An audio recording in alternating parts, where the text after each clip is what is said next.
नमस्कार दोस्तों, आप देख रहे हैं सरकारी जॉब भर्ती और आज के जो टॉपिक में देखने वाले हैं वहाँ बाल विकास एवं शिक्षा शास्त्र से संबंधित क्वेश्चन हैं जो कि महत्वपूर्ण 50 वस्तुनिष्ठ प्रश्न हैं जो बार बार परीक्षा में पूछे जाते हैं। ये जो है चाइल्ड डेवलपमेंट पेडागोजी का है जिसमें से इम्पोर्टेंट क्वेश्चन है 50 प्रश्न, ठीक है। और ये टॉपिक ऐसा है जो कि आपको हर एग्जाम में देखने को मिलते हैं। मैं आपको जैसे प्रश्न पढ़ूंगा फिर उसमें थोड़ा सा ऑप्शन के लिए समय दूंगा, आप अपने हिसाब से लगा कर देखना और अंतिम में कमेंट करके ये बताना कि सर हमारा 50 में से 40 सही गया है, 10 सही गया है, 35 सही गया है, जो भी रहेगा आपको बताना है, ठीक है। तो चलते हैं यहाँ पर वीडियो की तरफ। और ये टॉपिक आपके सीजीटेट के लिए भी काम आएगा, आपके जो टीचर भर्ती है उसमें भी काम आएगा। तो चलते हैं वीडियो की तरफ। सर्वप्रथम यही कहूँगा कि अगर आप हमारे चैनल पर नए हो तो हमारे चैनल को सब्सक्राइब करके बेल आइकन को जरूर दबा देना। और इसका पीडीएफ आपको टेलीग्राम चैनल पे नहीं मिलेगा क्योंकि ये जो है वस्तुनिष्ठ प्रश्न है, ठीक है। जो थ्योरी का है उसे मैं अपलोड भी करता हूँ, मैं आप वहाँ पर जाके देख भी सकते हो, ठीक है। तो चलते हैं वीडियो की तरफ। पहला क्वेश्चन देखते हैं। गर्भ में बालक को विकसित होने में कितने दिन लगते हैं? बताना है। एक गर्भ में बालक को विकसित होने में कितने दिन लगते हैं? ऑप्शन यहाँ पर है। सही जवाब आ जाएगा 280 दिन। 280 दिन लगता है। जैसे कि यहाँ पर मैंने लिखा भी है, प्रायः गर्भावस्था 9 महीने का होता है, या इसे हम अगर दिन में बताएं तो फिर लगभग 280 दिनों का होता है। इस अवस्था में गर्भाधान से शिशु जन्म की अवधि को माना जाता है, ठीक है। दूसरा प्रश्न है, नवजात शिशु का भार होता है तो जैसे ही बच्चे जन्म लिए उस समय क्या करते हैं? तौलने का कार्य करते हैं।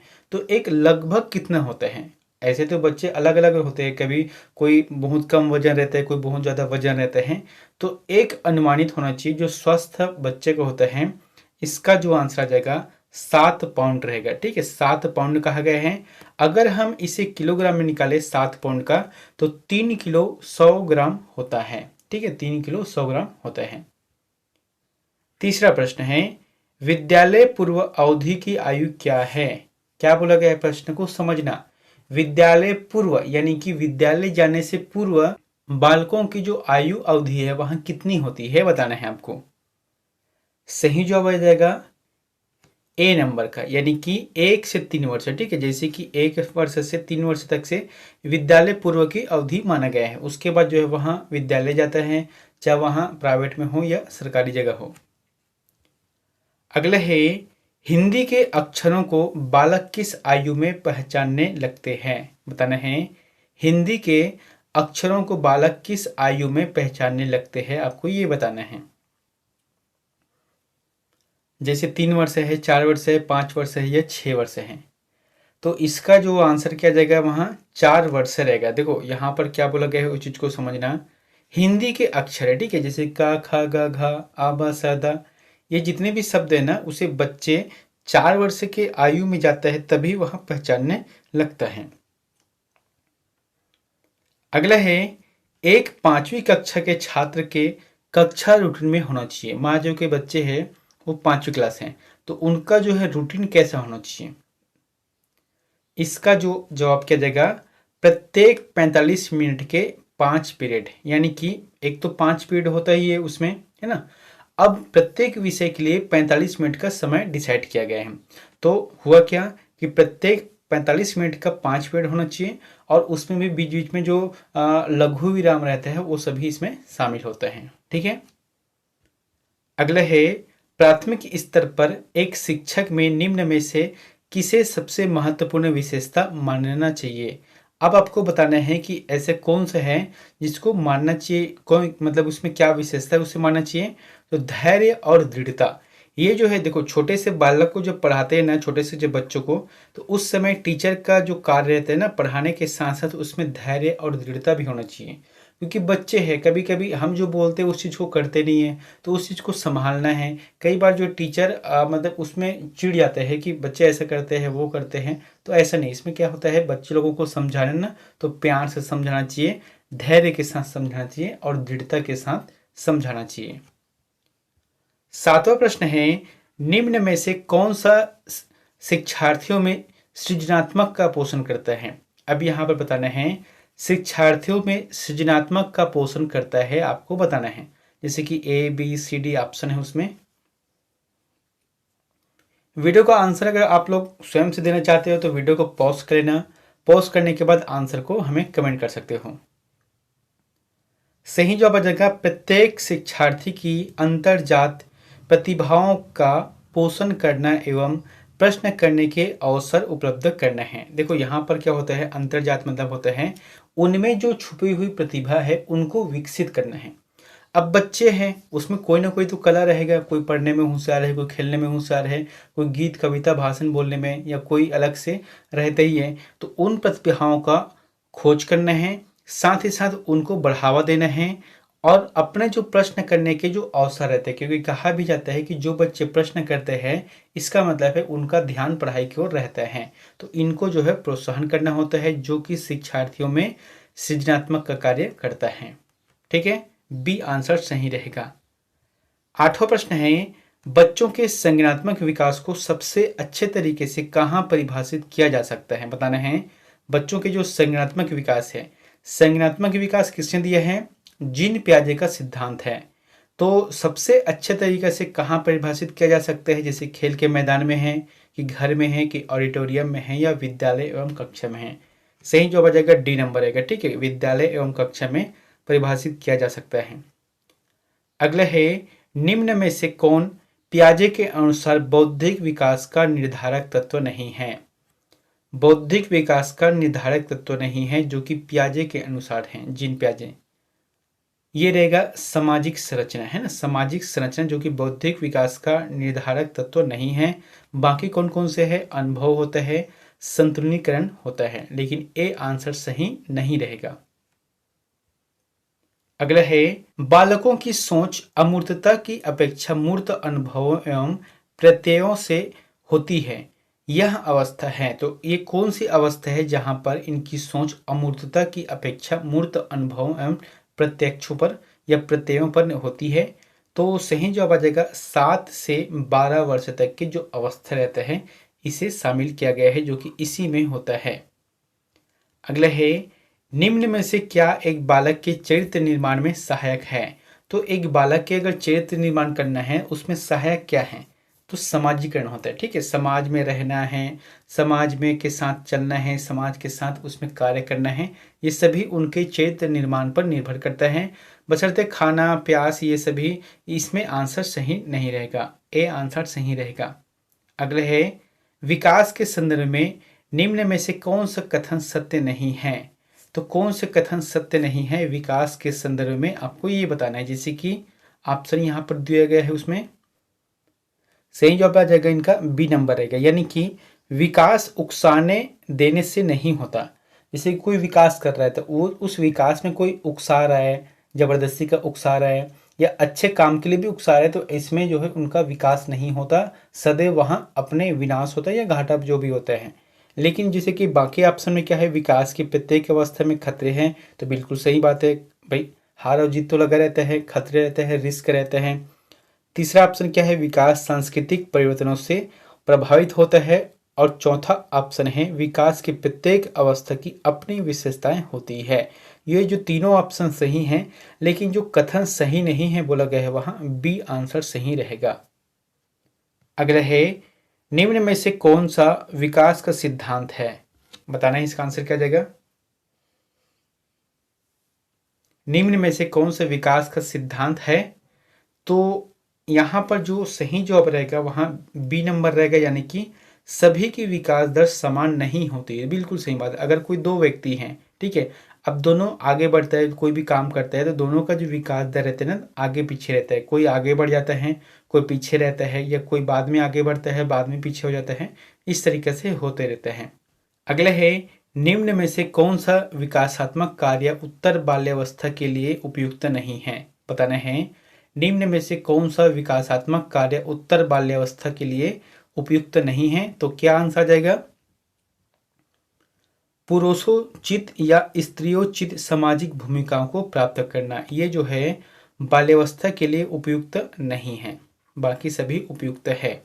जैसे कि सामान्य खेलों के लिए आवश्यक शारीरिक कुशलताएं सीखना, उसके बाद है वैयक्तिक आत्मनिर्भरता प्राप्त करना है।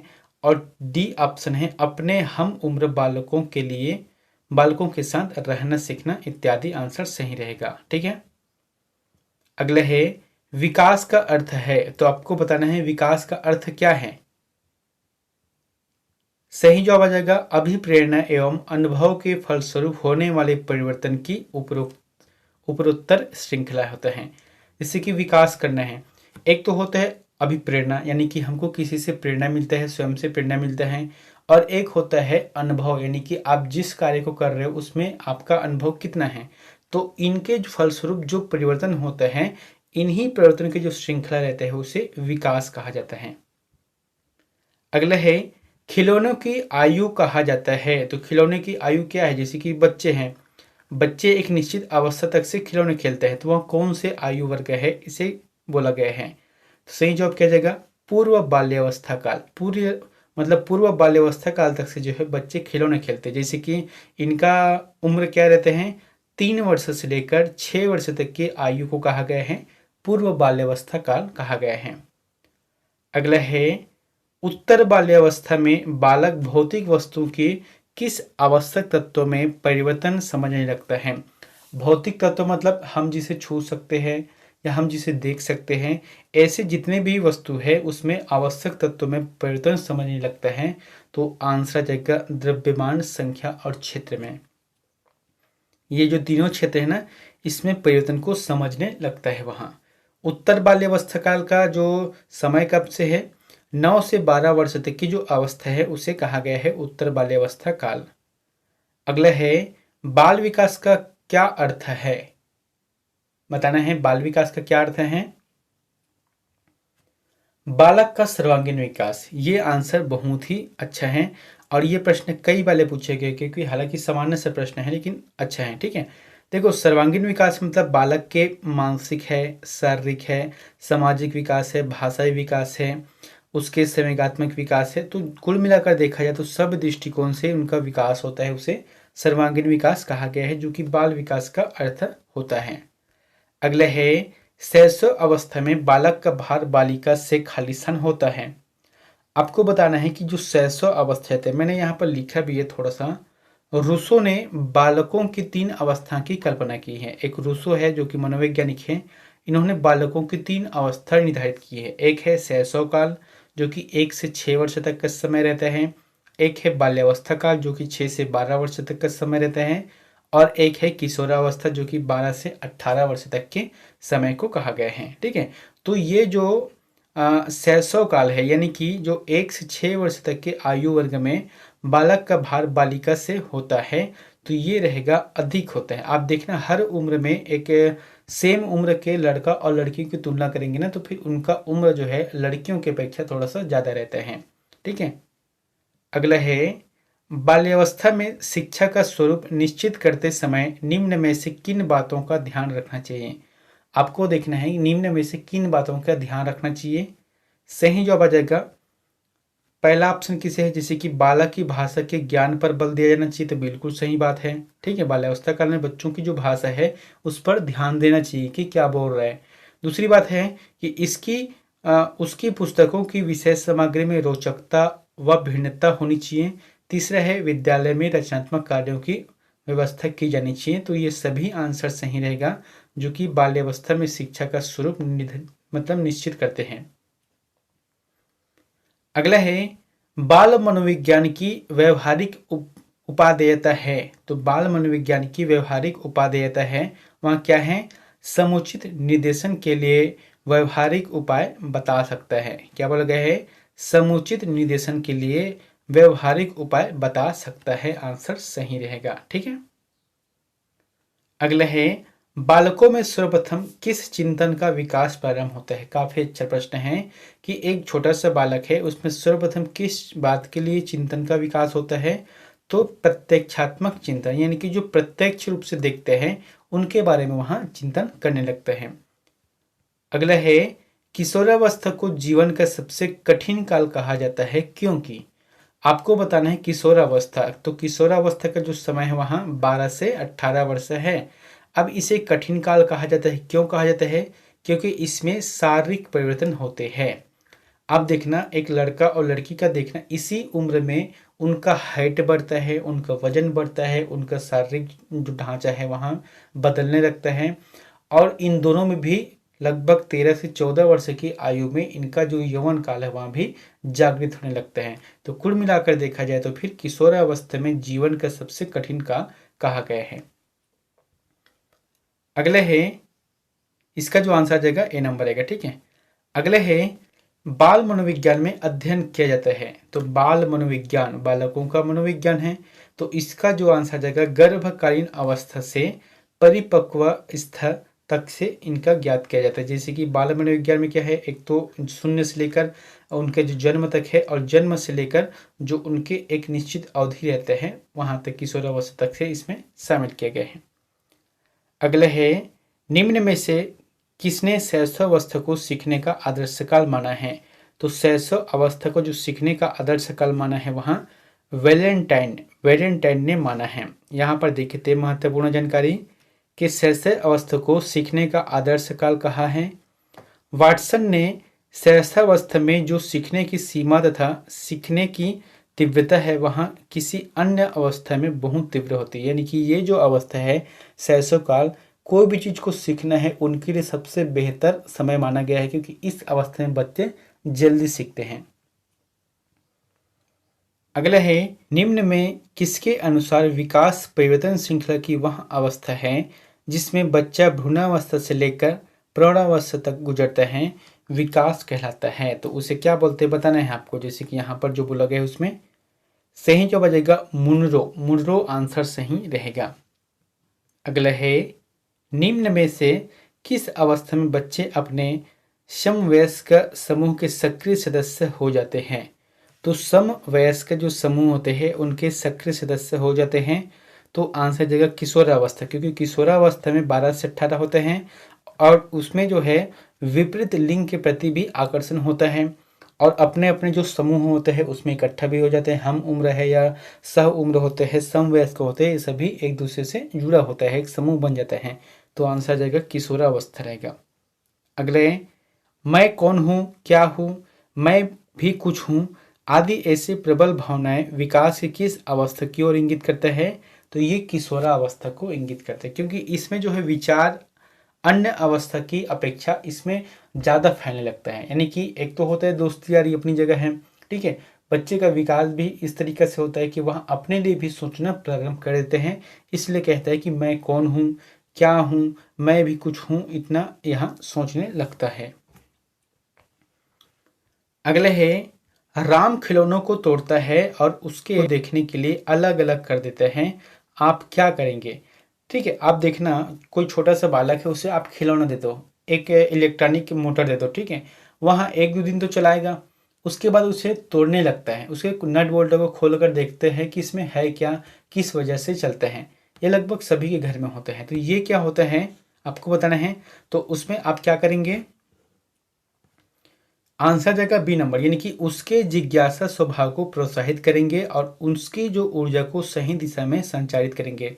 ये जो जैसे कि बच्चे होते हैं ना, इलेक्ट्रॉनिक सीख रहे तो भविष्य में हो सकता है उनका दिमाग इलेक्ट्रॉनिक के क्षेत्र में ज़्यादा हो, है ना, या कोई और अलग कार्य कर रहा है, तो इसमें उनके जो स्वभाव रहते हैं, उनके जो जिज्ञासा स्वभाव है उसको प्रोत्साहित करना ज़्यादा जरूरी है। अगला है, कोई बालक जैसे जैसे बड़ा होता है उसमें रुचि संबंधी प्रवृत्तियां विकसित होती हैं। क्या होती है यहाँ पर, निश्चित रूप में, है ना, जैसे कि कोई बालक है वहाँ धीरे धीरे करके बड़ा हो रहा है तो उसमें जो है रुचि बदलने लगता है, परिवर्तन होने लगता है, और उनकी जो रुचि संबंधी जो भी प्रवृत्ति है वहाँ विकसित होती है। तो ये निश्चित तौर पे होता है। अगला है, किशोरावस्था में किशोरों में कौन से गुण आते हैं। तो किशोरा अवस्था में किशोरों में क्या होता है, एक तो वीर पूजा की भावना, यानी कि उसमें जो है शैल बढ़ता है, बलवान होता है, तो वो क्या करते हैं, वीर पूजा यानी कि शक्ति का मतलब उसको आभास होता है, उनको जरूरत होता है। एक होता है विपरीत लिंग के प्रति आकर्षण होता है, जैसे लड़का लड़कियों में। और उसके बाद कल्पना की प्रधानता, वो लोग कल्पना करते हैं, बहुत कल्पना करते हैं कि ऐसा होगा, भविष्य हम लोग ऐसा करेंगे। तो ये सभी क्या है, आंसर सही रहेगा, जो कि किशोरावस्था में इनका गुण आते हैं। अगला है, बाल्यावस्था में शिक्षा का स्वरूप क्या होना चाहिए? आपको बता रहे हैं कि बाल्यावस्था काल में शिक्षा का स्वरूप क्या होना चाहिए। सही जवाब क्या रहेगा? सामूहिक खेलों एवं रचनात्मक कार्यों के माध्यम से शिक्षा दी जानी चाहिए। बाल्यावस्था काल में बच्चे को पढ़ाना है तो उसके लिए एक तो तरीका क्या रहता है कि सामूहिक खेल खिलाना है, चाहे वहाँ पढ़ाई से क्षेत्र हो, मतलब पढ़ाई के क्षेत्र में हो या सामाजिक क्षेत्र में हो, उसको खेल की भावना के साथ जोड़ना चाहिए, है ना। फिर उसके बाद रचनात्मक कार्य है, स्कूल में कॉलेज में जहाँ भी रहते हैं, खासकर से जैसे बाल्यावस्था काल है तो फिर स्कूल होगा, तो ये स्कूल में उनको रचनात्मक कार्य भी देना चाहिए जिससे उसका बौद्धिक विकास हो सके, शारीरिक विकास हो सके और वहाँ आगे बढ़ के काम भी कर सके। अगला है, किसके विचार से शैशव अवस्था में बालक में प्रेम की भावना काम प्रवृत्ति पर आधारित होता है? तो आपको बताना है किसके विचार से शैशव अवस्था में बालक में प्रेम की भावना काम प्रवृत्ति पर आधारित होता है। तो ये रहेगा फ्रायड। फ्रायड जो मतलब इसका जो आंसर जाएगा फ्रायड रहेगा। ठीक है, फ्रायड जो कि एक मनोवैज्ञानिक है, इन्होंने विचार दिया है कि शैशव अवस्था में बालक में प्रेम की भावना काम की प्रवृत्ति का आधारित होता है। अगले है, विकास के किस काल को अत्यधिक दबाव और तनाव का काल कहा गया है? तो ये भी आंसर सही जवाब क्या जाएगा?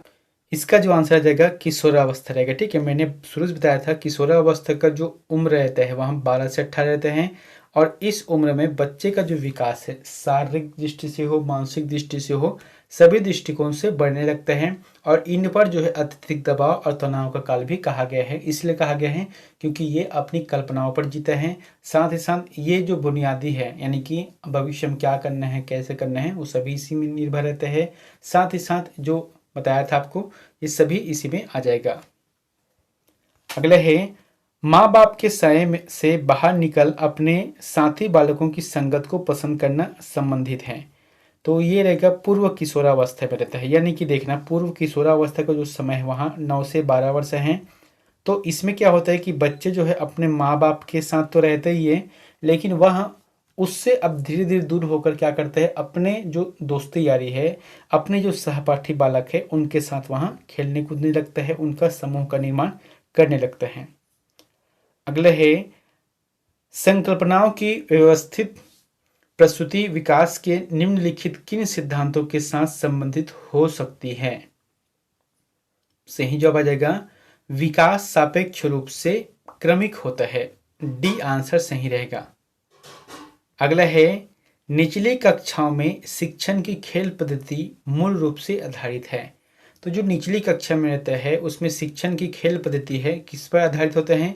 विकास एवं वृद्धि के मनोवैज्ञानिक सिद्धांत पर। ये आ जाएगा, बी आंसर सही रहेगा। ठीक है, अगला है, राष्ट्रीय पाठ्यचर्या के रूपरेखा 2005 के अनुसार सिद्धांतों में निम्न में से कौन सा भाग सम्मिलित नहीं है? तो एक क्या है, राष्ट्रीय पाठ्यचर्या की रूपरेखा जो कि 2005 में बनकर तैयार हुआ था, उसमें कुछ सिद्धांत है जिसमें से एक सम्मिलित नहीं है। सही जवाब क्या जाएगा इनका? ए नंबर रहेगा, यानी कि अच्छी बाह्य परीक्षाओं का आयोजन करना। ये जो बात है वहाँ राष्ट्रीय पाठ्यचर्या की रूपरेखा 2005 के आधारभूत सिद्धांतों में से शामिल नहीं किया गया है। तो किसे शामिल किया गया है? रटने को महत्वता प्रदान ना करना, यानी कि बच्चे को रटाना नहीं है, हमको समझाना है। पुस्तकों से इतर ज्ञान प्राप्त करना, यानी कि पुस्तकों के साथ साथ जो है एक तो पुस्तक के अंदर ज्ञान प्राप्त करना है और बाहर से भी अपनों को ज्ञान प्राप्त करना है। और डी ऑप्शन है, ज्ञान को वास्तविक जीवन से जोड़ना है, क्योंकि ज्ञान और वास्तविक जीवन दोनों अगर साथ में जुड़ जाते हैं तो फिर बच्चे का विकास है या किसी का भी विकास होता है वहाँ अच्छे ढंग से होता है। अगला प्रश्न है, सामान्य परिपक्वन से पहले प्रशिक्षण करना प्रायः क्या बोला गया है? सामान्य परिपक्वन से पहले प्रशिक्षित करना प्रायः क्या होता है? लाभकारी हो या हानिकारक? यह इस बात पर निर्भर करता है कि प्रशिक्षण में किस प्रकार की विधि का प्रयोग किया गया है। तो डी आंसर सही रहेगा। अगला है, किस अधिगम मनोवैज्ञानिक ने बाल अधिगम विकास में पुरस्कार को महत्व नहीं दिया है? तो पुरस्कार को जैसे कि बताया था आपको, पुरस्कार और दंड ये जो है बच्चों को विकास करने के लिए भी सहायक होते हैं। अगर हम किसी बच्चों को किसी कार्य के लिए पुरस्कृत करते तो वो उनके मन में जो है खुशी जाहिर होती है कि वहाँ अच्छे कार्य किए तभी उनको पुरस्कार मिला है। तो वह आगे भी इसी अच्छे कार्य को करना चाहता है। तो ये जो पुरस्कार का जो सिद्धांत है, इसे किसे महत्व नहीं दिया है, तो गुथरी नामक एक मनोवैज्ञानिक है, इन्होंने इस चीज को महत्व नहीं दिया है। अगला है किशोरावस्था के दौरान आत्म केंद्रित संज्ञानों का विकास इन विश्वास के साथ किया कि वह अन्य लोगों के ध्यान में है कहलाता है। तो इसे क्या बोलते हैं, उसे कहते हैं भूमिका भ्रांति, है ना। यहाँ पर जिसे क्या बोला गया है, भूमिका भ्रांति के अंतर्गत किशोरावस्था के दौरान आत्म केंद्रित संज्ञानों का विकास इस विश्वास, यानी कि कौन से विश्वास है, भूमिका भ्रांति के साथ ही वह अन्य लोगों के ध्यान में है, ऐसा होता है, ये कहलाता है। अगले है निम्न कथनों में से मानव विकास के संबंध में कौन सा कथन सत्य है। तो निम्न कथनों में से मानव विकास के कथन होता है, उसमें कौन सा संबंध है, सामान्य से विशिष्ट की ओर। मैंने शुरू से बताया है कि जो विकास होता है वहाँ सामान्य अवस्था में प्रारंभ होता है और इनका जो है गति है एक विशिष्ट अवस्था की ओर जाता है। अगला है कोई बच्चा किस अवस्था में पर्यावरण से प्रभावित होने लगता है।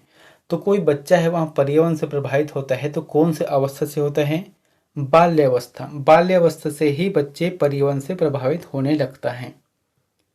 अगला है निम्न में से किसने सामाजिक अधिगम सिद्धांत का प्रतिपादन किया था। तो किसने सामाजिक अधिगम का सिद्धांत को प्रतिपादित किया था, बंदुरा और वाल्टर्स। बंदुरा और वाल्टर्स इसका आंसर सही रहेगा, ठीक है। अगला है मानव विकास के संबंध में पुनर्बलन सिद्धांत निम्न में से किसने प्रतिपादित किया था। तो किसने प्रतिपादित किया था बताना है। मानव विकास के संबंध में जो पुनर्बलन का सिद्धांत है वहाँ पोलार्ड और मिलर, है ना, पोलार्ड और मिलर ने इनका सिद्धांत को दिया था। अगला है इरिक्सन द्वारा प्रतिपादित विकास के मनोसामाजिक सिद्धांत की अंतिम अवस्था है। तो मनोसामाजिक सिद्धांत की अंतिम अवस्था कौन सी है जो कि इरिक्सन द्वारा प्रतिपादित है, ये रहेगा संपूर्णता बनाम निराशा, है ना, संपूर्णता बनाम निराशा जो कि इरिक्सन का प्रतिपादित विकास सिद्धांत है। अगला है इरिक्सन ने अपने विकास सिद्धांत का कितनी मूल अवस्थाओं में बांटा है। तो जैसे कि यहाँ पर क्या है, इरिक्सन ने अपना जो सिद्धांत दिया है उसको मूल अवस्था में कितने भागों में बांटा गया है। आंसर जाएगा 8 भागों में बांटा गया है। कौन कौन से है उस चीज को भी देखे थे यहाँ पर। एक तो है विश्वास बनाम अविश्वास है, दूसरा है स्वायत्ता बनाम सर्व है, तीसरा है पहल बनाम अपराध बोध है, उसके बाद चौथा है परिश्रम बनाम हीन भावना है, पांचवा है पहचान बनाम पहचान भ्रांति है, छठवा है आत्मीयता बनाम अलगाव है, सातवां है जनजनात्मक तथा स्थिरता है और आठवां है संपूर्णता बनाम निराशा है। ये 8 अवस्था है। अगले है बाल मनोविज्ञान बालक के व्यवहार का सिद्धांत है। क्या बोलोगे है, बाल मनोविज्ञान बालक के व्यवहार का सिद्धांत है। तो क्या है, शैक्षणिक सिद्धांत है ना, शैक्षणिक सिद्धांत होता है। दोस्तों अंतिम का प्रश्न आप लोगों के लिए होमवर्क है, तो इसका आंसर हमें प्लीज कमेंट बॉक्स पर जाकर जरूर बताएं। यहाँ पर प्रश्न है किस आयु वर्ग की लड़कियां तेजी से बढ़ती हैं। आपको बताना है कौन से एक आयु वर्ग में लड़कियां तेजी से बढ़ने लगता है, यानी कि इनका जो है शारीरिक बनावट है या मानसिक बनावट है वो सभी में तीव्र गति से विकास होने लगता है। जैसे कि यहाँ पर क्या है, 12 से 14 है कि 13 से 15 है कि 10 से 12 है या 11 से 14 है। यहाँ पर मैं टिप भी देना चाहता हूँ कि ज़्यादातर जो है इस समय लड़कियों में प्यूबर्टी प्रारंभ हो जाती है। तो इन चारों में से जो भी आंसर आपको सही लगता है तो प्लीज़ हमें कमेंट बॉक्स पर जाकर जरूर कमेंट करें। मिलते हैं नेक्स्ट वीडियो में एक नई जानकारी के साथ। Thank you.